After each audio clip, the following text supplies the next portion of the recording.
Henry had always dreamed of building a peaceful, loving home. A quiet, observant man with sharp instincts, he believed he'd found that dream in Julia, a thoughtful woman with warm manners and strong family ties. From the moment they met in college, Henry felt a sense of belonging he'd longed for. When he was introduced to Julia's family, everything seemed perfect at first, especially her mother Valerie, elegant, polite, with a gentle smile that felt straight out of a magazine. Valerie appeared supportive and warm, especially during the wedding preparations. She offered advice with grace, often saying things like, "Back in our day, we did it this way, but whatever makes you happy, dear." Henry appreciated her involvement, but that warmth began to change, slowly and subtly. It started with seemingly harmless comments. "Julia doesn't actually like that dish, you know. She's eating it for you." Or, "I still iron my daughter's shirts. You've got it easy." What seemed like jokes at first began to feel like coded messages. In their first month of marriage, Valerie began visiting their home 3 times a week. Nothing Henry cooked was ever good enough. The home was never clean enough,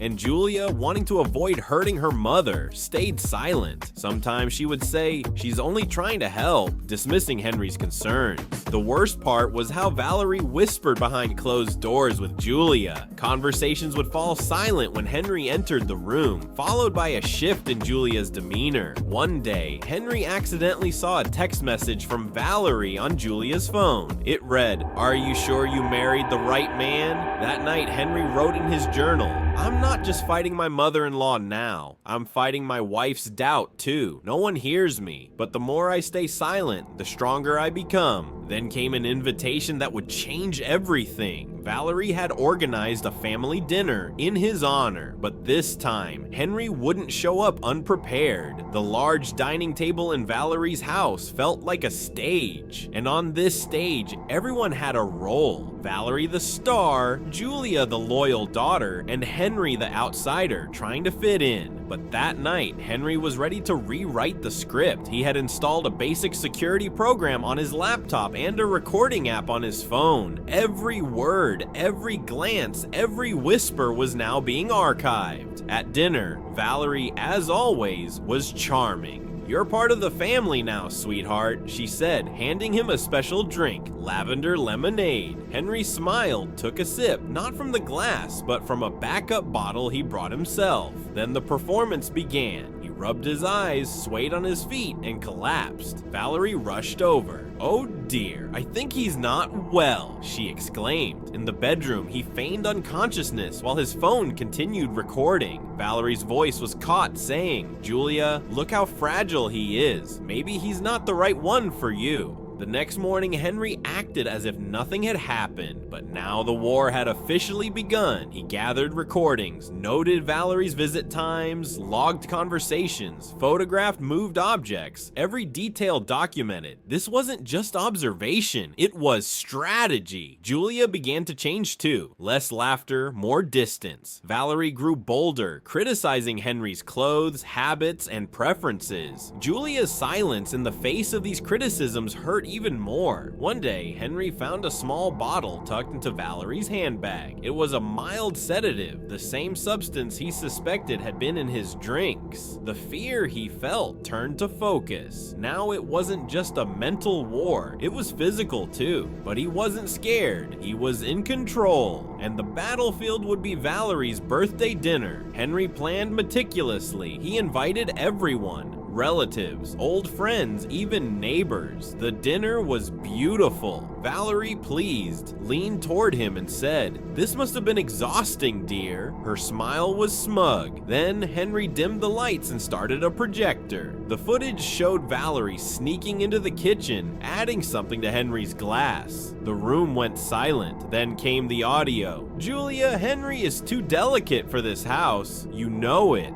Julia stood stunned. "What does that mean, Mom?" she asked. Valerie stammered, "I was only trying to help. He's not right for you." Henry rose and said calmly, "I came into this house with love, but some chose war, and I won that war in silence." After that night, Julia finally confronted her mother.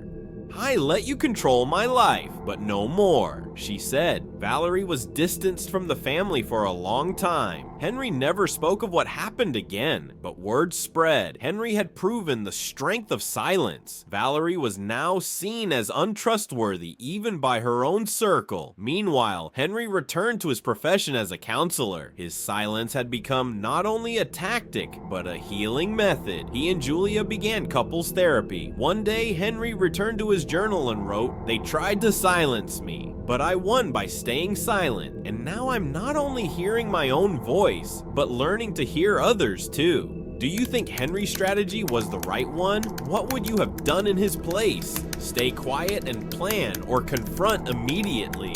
Share your thoughts and feelings in the comments. This story belongs to everyone who has ever fought back through silence.